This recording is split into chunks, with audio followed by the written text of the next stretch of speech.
So it's a little bit hard to know where to begin. I've been sitting on this message for a few weeks now, but the Lord dropped it on me yesterday, to bring it today.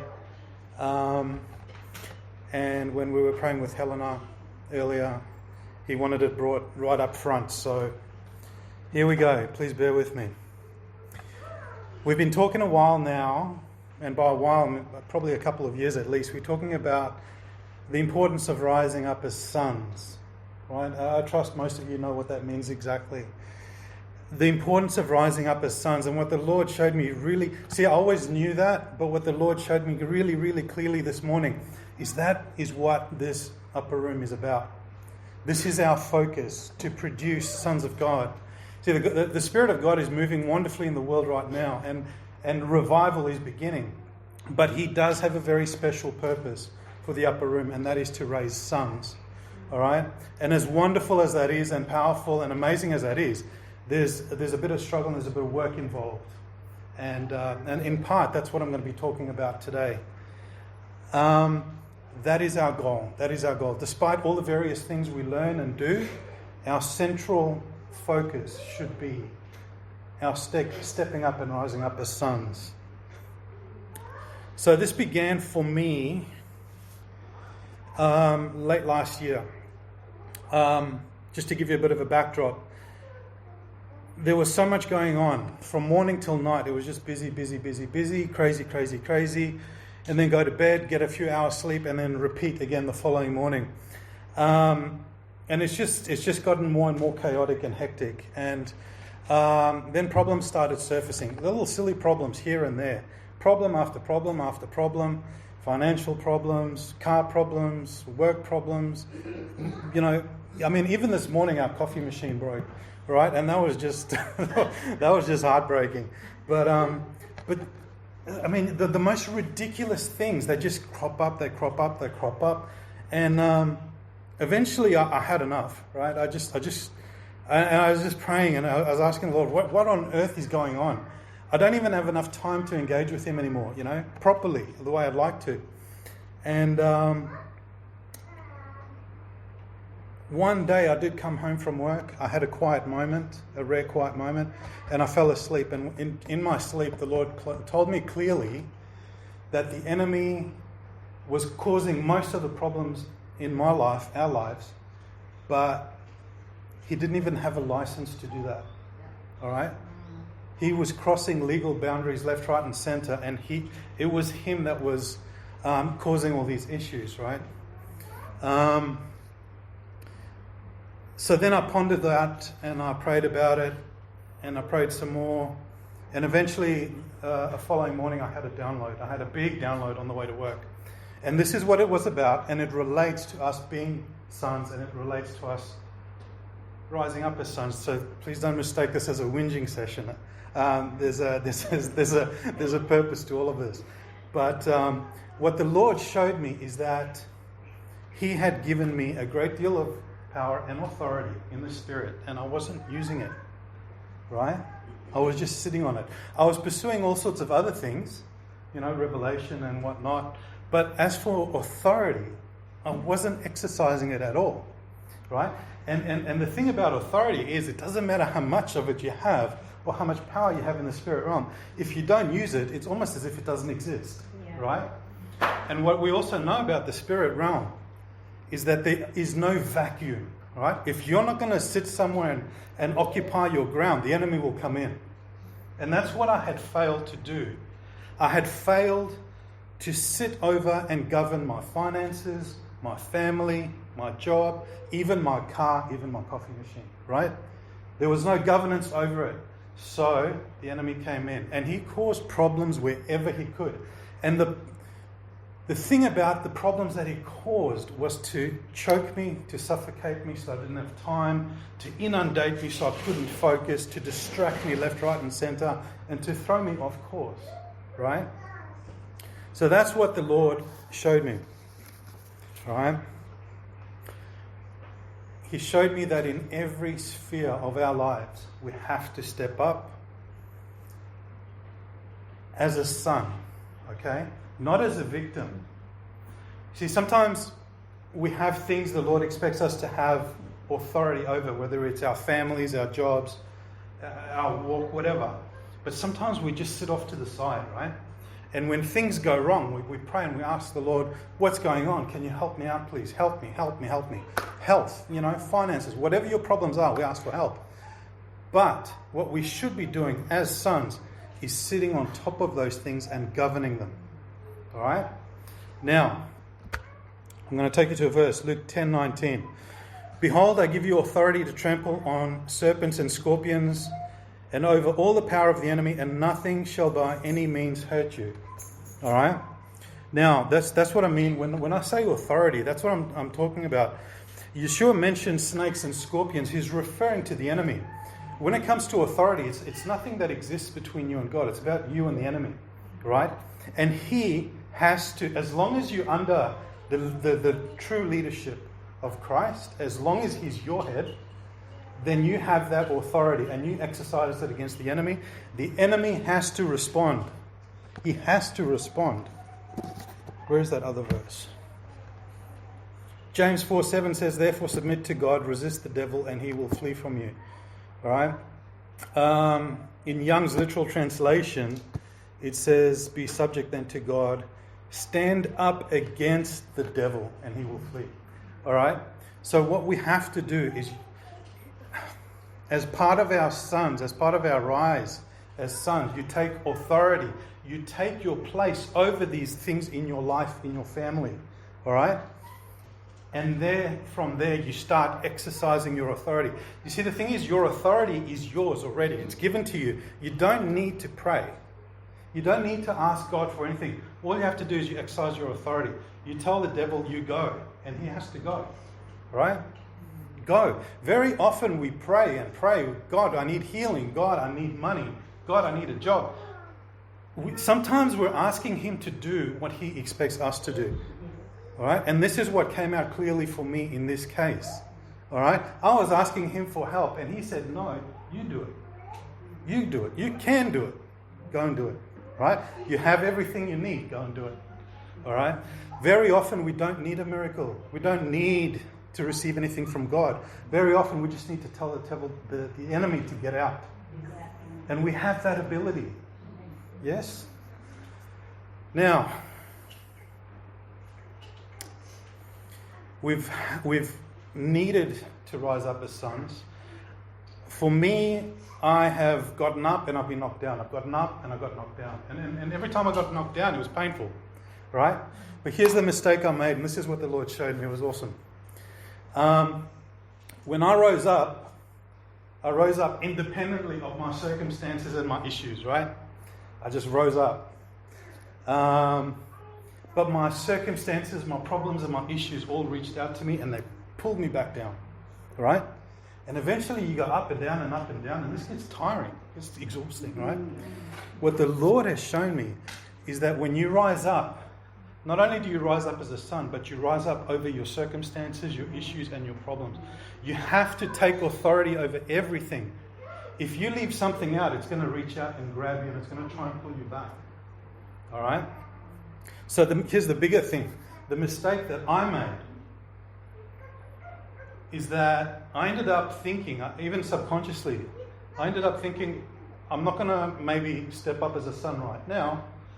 I'll get all my issues solved first, right? So being smart, right? I'll get my issues resolved, and then when everything's hunky-dory and everything's great, then I'll rise up as a son, right? But that doesn't work. And here's why it doesn't work. The Lord showed me that my problems aren't going to go away until I take authority over them, right? So I got caught in a catch-22, in a paradox, right? I wanted to get rid of my problems so I could rise up, but God was saying, no, you rise up in order to get rid of your problems. All right? And then I got caught in that paradox, that little catch-22, and time is just lost. You end up bouncing back and forth and nothing's happening. All right? So that was the massive revelation yesterday and today. What I also realized out of this is that we are a particular group of people in here. We have a particular focus. God has plans for us. very specific plans, and that is to rise up as a son. So because we are a particular group of people, he's going to treat us in a particular way.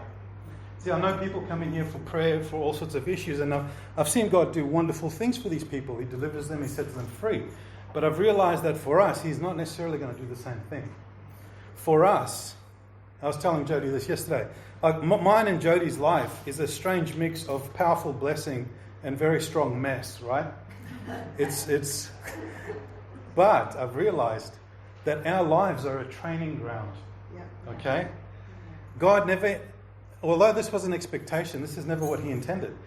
I always expected him to deliver me from the mess of my life so that I could be a son, right? But no. My life is a training ground. He will teach me, lead me, guide me, and show me. And then I am intended to overcome the mess of my life and then rise up as a son. All right? So our problems, our issues, our circumstances, even terminal illness, right? The most serious of things, they're all under the sovereign hand of the Lord, but they are there to train us, to teach us. See, the thing about rising up as a son, I realize, it's not just rising up as a son.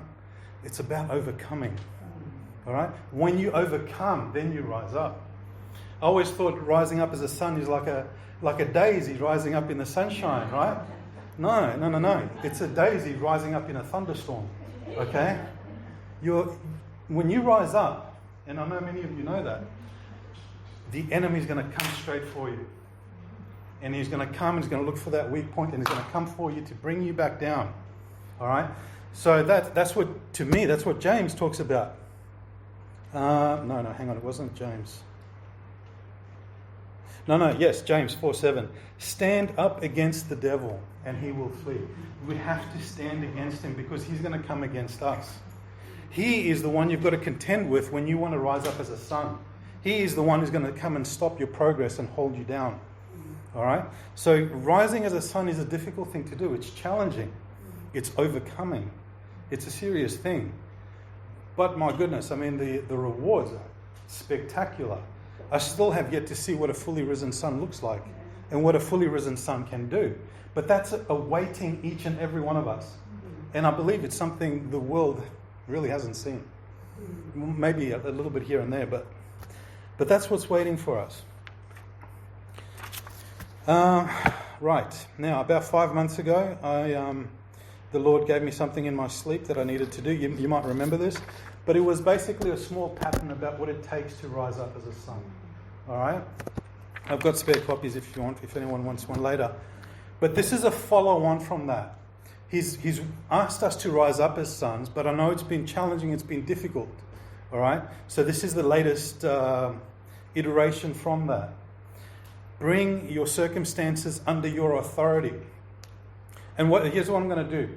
From now until next Sunday, if you haven't been doing this already, I'm going to challenge you to start now. Find a nice, big, juicy issue in your life and take authority over it. All right? Don't be victim to it, asking God for help. Right? Take authority over it. And what do I mean by taking authority, right? See, when you say something or when you think something, that's usually from the mind, right? But when you know something, that's from the heart. And when you truly know something and the words come from that place, it's very powerful, right? So authority, true authority, is where is your heart positioned, right? Let's say a family, right? Or health, your body, whatever. Do you know that you have authority over it? Truly, do you know? Do you know that? Or do you just think that? Or do you think you know that because someone told you that you do, right? Accept it. Once you've accepted it, that you do have authority over it, and also once you've accepted that you have not taken on, you haven't stepped into that authority, right? That's the first step forward. Then you take your place of authority, right? You step up and you think, right, now, this is mine. I'm taking this ground. It belongs to me. I'm taking it back, all right? I command the enemy to leave now, all right? You speak to the enemy like you would a misbehaving dog. All right? You tell him, you're out. I'm not going to tolerate you anymore. Right? and you stand your ground. You're reclaiming ground. See, the thing is, when it comes to family and body and things like that, the enemy will not hesitate to govern over it, to take authority over it, even though it's not his to do so. If you're not taking authority over it and governing over it, he will happily step in and do it for you. Of course, not for your benefit. So, this is what I'm challenging you guys to do. Step up, take authority over something, right? But it's not just a prayer, and it's not just a daily prayer. It's an act of the heart. I'm taking ownership of something, spiritual ownership. Of course, the Lord owns everything, but we are partnered with him, right? And we together take ownership of something. We take ownership back, all right? Now, here's the thing. This is very key. This is what the Lord made very clear to me.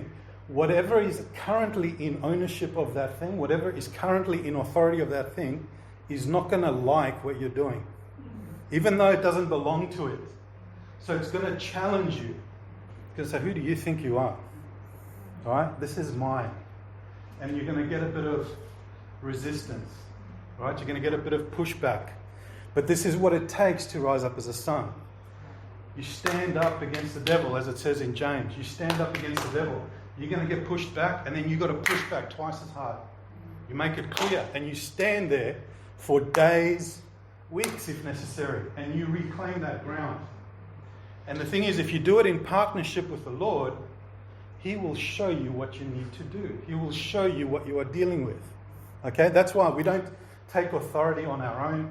We don't govern on our own because we simply don't have the ability to do so. We do it in partnership with him. Even if you don't know what to do, even if you don't know what the real problem is, you take authority, take that first step in faith, take ownership of that ground, and invite the Lord in. And he will show you the steps you need to take and what you're dealing with. He won't show you beforehand, before you've done anything. Right? That's not how it works. You've got to take that first step in faith. And that's what I challenge you guys to do. Try that out. If you're not doing it already, try it out. Don't make the mistake I've made, which is try and take authority over absolutely everything at the same time. That's inundating, right? Try one thing. Try one thing. One thing that's important to you, one thing that you really need or want, and see how you go. See what experiences you see what experiences you have, and we'll maybe talk about it again next week. Yes? Can you give one practical example, please? One practical example. Take authority over something in your life right now. Just some sort of thing. I do have an example. When the Lord was teaching me this, all right, so we know Jodie's pregnant. With the pregnancy, she sometimes gets cramps in her legs in the middle of the night, right? And she can't sleep, despite the magnesium and all these other additives. So one night she got up and she said, "Can you pray for me so I can sleep?" Because she was in pain. And I thought, okay, as her husband, I have authority over her body. So intentionally, I didn't pray and ask God for help. I just sat there and I exercised my authority, and I spoke to that leg and I commanded the pain to leave, and it did. It was gone within minutes, and she was able to get back to sleep. All right. Yeah, I mean that's one example I can give you. I mean, this is now I'm trying to do this on a much bigger scale. Yeah.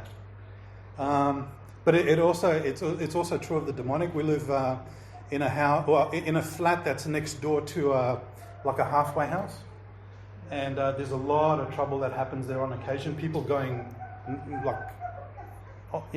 really off kilter, and it's just a matter of silencing the demons.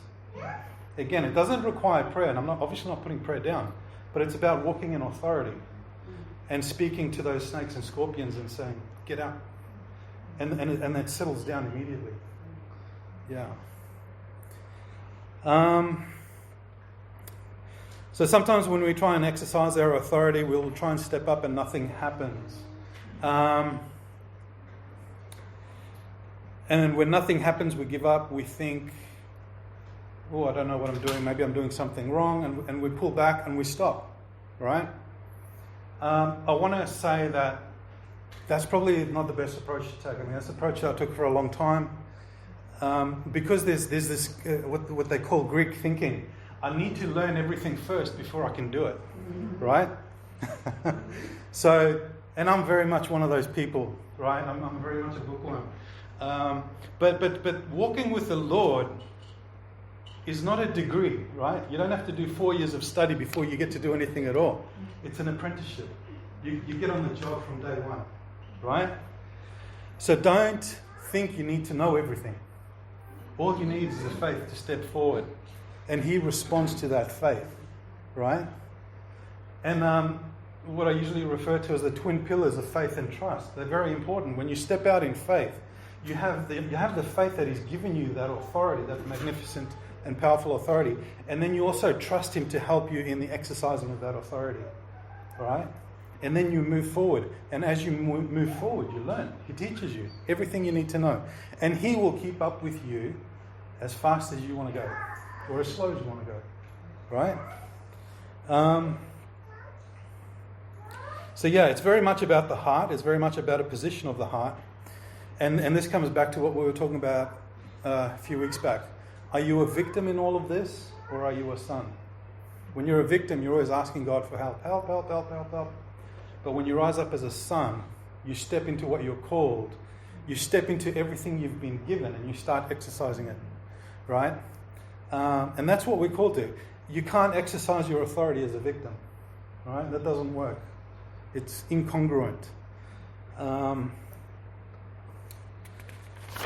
So it's very much about what you believe and what you believe you are and what you believed you're called to. So your authority is most definitely grounded in your identity. All right. If your identity is weak and flaky, your authority is probably going to be a little bit weak and flaky as well. So it's grounded. It's important to know who you are. And then once you have that authority, it's like a sword or a weapon. You've got to learn how to use it, right? And again, you don't need an instruction manual for it. In the same way that a child doesn't need an instruction manual to learn how to play with their toy, right? How many kids do you see reading an instruction manual before playing Lego, right? You don't. And it's the same thing. God's given us authority. Use it. It's okay to make mistakes. I've got to be clear on this too. It's okay to make mistakes.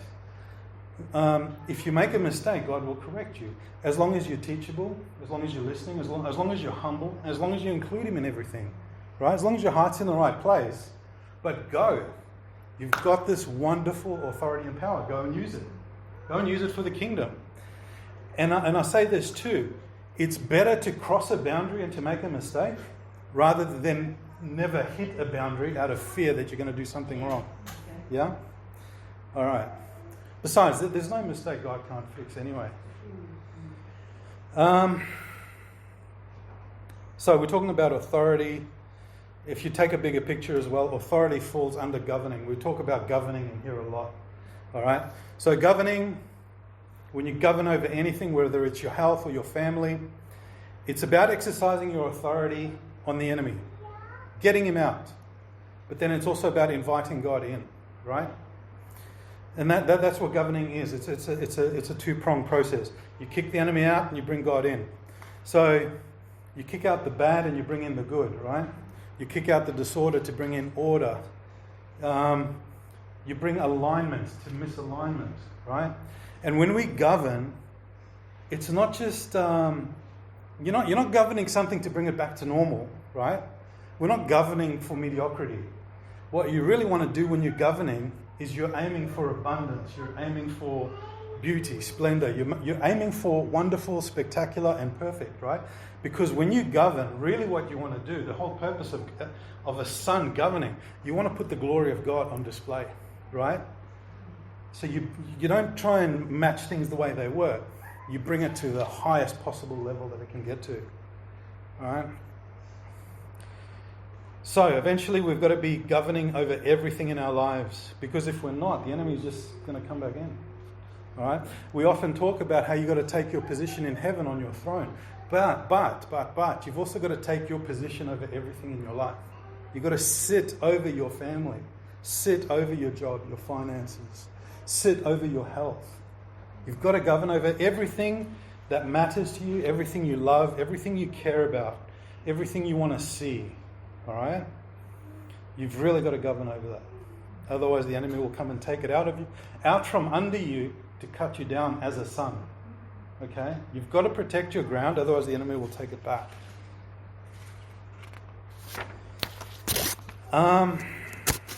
So some lessons I've learned out of this. Tough lessons, I'll say. I've learned that it's never okay to not do anything. Okay, it's never okay to not exercise your authority. I'm too busy. I'm too tired. It just doesn't cut it. It really doesn't, and that's what I'm guilty of. All right. You have to actively defend your ground, because if you're not, the enemy's just going to take it back. The other powerful thing I've learned, and I want to see this in my life, is that most of our problems would disappear. The small niggly issues in our life would disappear if we simply just exercise our authority. Alright? That's all. Like I said, it's not about asking for a miracle from God. It's just about asking the enemy to get out. And know this too, that because we're in a house that is building sons, the enemy is going to really come after us any which way he can. Alright? And if he wants to come and break your coffee machine, fine, he'll come at you any which way. So know that you're a target. So you have to actively defend yourself. The other big thing for me, this was an eye-opener, is that I came to the end of my limits. I came to my wit's end, and I went to God for help. He didn't help me. I'm not putting him down for that. I'm not saying anything bad. But he said, you do it. You do it. All right? Which shows me what I am, which shows me that he's treating me as a son, which shows me that he's expecting me to behave like a son and do as a son does. Okay? It shows me too that I have the ability to do it. My situation was not as dire as I thought it was. Okay? He's just saying, come on, step up. Okay? And I know this is true for most of us. And the last big thing I learned is that despite me going to the Lord with all my issues, he told me to apply my authority, but he didn't tell me how, and he didn't tell me where, and he didn't tell me what was involved or what it was doing. All right? I didn't get any detail. He just said, go and apply your authority. All right? Which again is what I'm saying. Take that step. Take authority over the various spheres in your life, and then in partnership with the Lord, everything will come under control. But it's not just a quick prayer or a daily prayer. It's something you take ownership over. So once you step up there, you stay there, right? And you stay there and you hold your ground for as long as necessary, despite whatever comes at you, okay? And when that thing is fully governed and you're okay, and whatever had authority over it, when that thing leaves, then you take authority over the next thing and the next, and your ground grows, right? You start claiming things back in your life.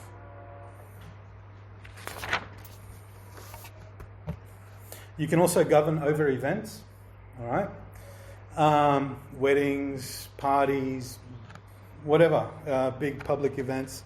And you can also govern over things you don't understand, right? Like time. I do understand about rich time and loops in time, that God can do these things. I don't understand how it works. I don't understand how he does it. But I understand that it's possible. And I understand that I have a problem with time. I have a lack of time. And I can't imagine how God would probably solve it. But that doesn't matter. I'm going to take authority over my time. And then I'll let him work out the details, all right? So you don't need to know how things are going to work out in order to take authority over it. You don't need to know the details. You just take authority over it. And then, because when you take authority over it, you kick the enemy out. God's free to come in and do what needs to be done. All right? Even if you don't understand how it all works. I know as well, sometimes people are concerned about backlash. So they're fearful or worried about stepping up and doing things like that. There is a difference between what I'm talking about and backlash. When you step up as a son, there will be resistance. There will be resistance, right? But that's part of the process of overcoming, of standing up, of becoming a son.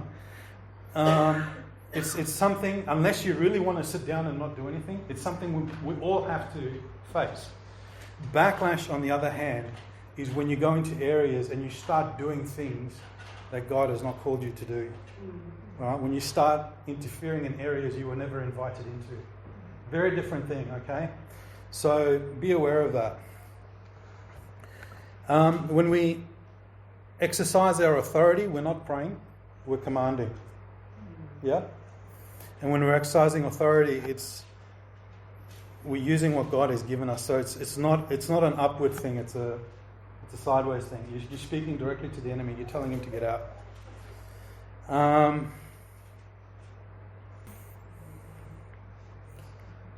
Alright, just a couple of things and we'll close up. When you start stepping up in authority, the enemy is going to come at you. But one way he's going to come at you is through fear. You're doing something wrong. This is ungodly. This is not biblical. I don't know. There's a religious thing that can come after you. But that fear, doubt, and unbelief, they're all going to come after you to some degree or another. So be expecting that. And don't listen to them, of course, right? Cut them out. What does that ask? Don't listen to them. Oh. Because they're really just voices. You know? Yeah. Right, so when it comes to governing and exercising your authority, it does take practice. It is a position of the heart. It's something you grow into. You don't just step into it at one time. So the more you practice, the more you do. Yeah. See, the thing is, when you take your position over something, it's a signal both to God that you are serious about something, and it's a signal to the enemy that he's going to get his marching orders. Right? That's when things start moving, but you first have to take that step, that position. All right? And God will work with you to get it all done, to get it all cleaned up. So another very important lesson for me, like I do pray, of course, every morning, every night, over our home, over our family. But what I haven't done is taken authority over everything in our life, everything that matters, everything that counts. And what I've learnt is that it's a fundamental part of who we are and the way we are to live. Taking authority over everything it needs to be a necessary part of every day. All right? I mean, a governor, a teacher, a principal, a business owner, right? A parent. Can you imagine what the business, the school, or the family would look like if that person only came in once a week? Can you imagine a family with parents that only parented once a week? Or a business owner that only popped in on Fridays? Right? It's not going to be a good, solid business, right? Right? A governor who's away on holiday most of the time, you can't expect anything good to come out of that. If you want something good, if you want to govern properly and effectively, you have to be present. And you have to watch, right? And govern properly and effectively. That's when you'll see the results. And the awesome thing as well. What is that expression? Jerusalem, Samaria. First in Jerusalem, Judea, Samaria, and to the uttermost parts of the earth. Yeah, that's it. So when we start governing over our own stuff first, our own families, our own issues. As we learn to do that, then we start governing over family, neighborhoods, and bigger things, right? And we just move out. You don't start governing over big things before you've managed your own problems. And as we learn to govern and step up as sons, God's going to give us things to govern over, as Helena would testify to. All right? You will get given things to govern over, but that comes with maturity and practice. All right, I think I'm going to leave it there. All right, so if I can leave you all with one point from today's message, it's this, right? We've been called to rise up as sons for a while now, and I know it's been difficult. This is the one-point summary. If anything in your life stands against you and holds you back from rising up, take authority over that and rise up over that. Okay? Because many of us have failed to rise up because these things are just crowding us and holding us back. Right? Rise up over those things and bring them into submission. Alright? Okay. That's all I wanted you to take away.